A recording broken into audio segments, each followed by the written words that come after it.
আমরা স্ত্রী টু দেখতে যাচ্ছি বহরমপুর মোহন মলে। তোমরাও চলো আমাদের সাথে, কি কি দেখা হয় দেখা যাবে। কন্টিনিউ করো ব্লগটা। নমস্কার সকলকে।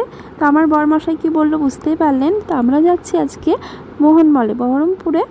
তো স্ত্রী টু মুভিটা দেখতে। তো আমি জীবনে প্রথমবার এই মুভি দেখবো সিনেমা হলে বসে, তো তাছাড়া কোনো দিনও দেখিনি। তো আমরা 12:20 ট্রেনটাই গেছি। তো মুভি হচ্ছে শুরু 3টে থেকে। তো তার আগে একটু কেনাকাটা করে নেব, সিলেদাসে যাব। তো এই যে বহরমপুরে চলে এসেছি। তো এই যে জুতো কেনাকাটার পরে এই যে মোহন মলের সামনে এসেছি, মোহন মলে এখন ঢুকবো।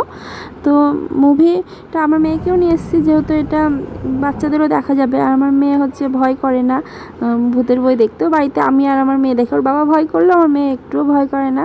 তো সেই জন্য ওকে নিয়ে এসেছি, ও প্রথমবার আসলো মুভি দেখতে। আর এই মলটাতে সব কিছুই পাওয়া যায়, খুব ভালো ভালো জিনিস, খাবারও খুব সুন্দর। আর সব কিছুই শাড়ি টাড়ি, কিন্তু আমরা শাড়ি টাড়ি কিছু নেব না।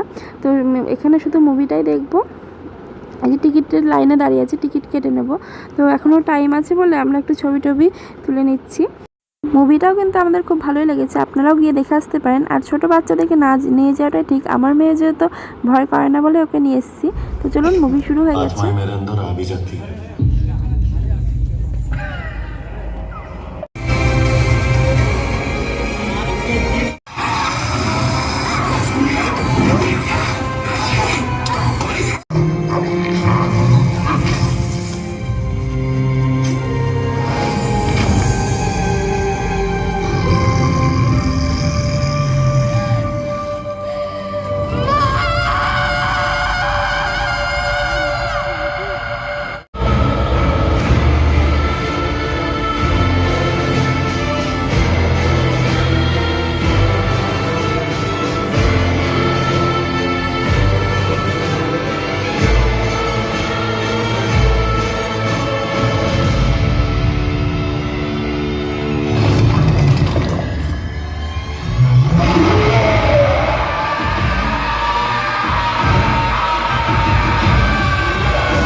তো মুভিটা ভালোই, গল্পটা যেহেতু স্ত্রী ওয়ানে ছিল, যে হচ্ছে স্ত্রী ছেলেদেরকে ধরে নিয়ে যাচ্ছে। আর এখানে যে এই যে ভূতটা আছে এটা হচ্ছে সার্কাটে।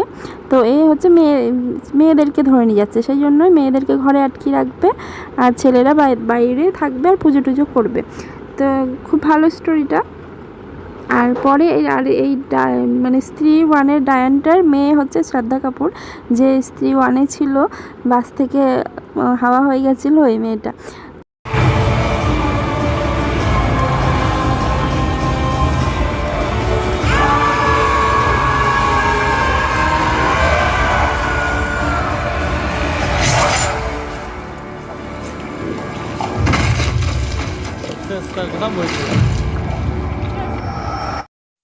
তো কেমন লাগলো আজকের ব্লগ কমেন্ট করে অবশ্যই জানাবেন, এবং চ্যানেলটিকে সাবস্ক্রাইব করে দেবেন যাতে আমি অন্যান্য আরও ব্লগ আপনাদের কাছে নিয়ে আসতে পারি। ধন্যবাদ সকলকে।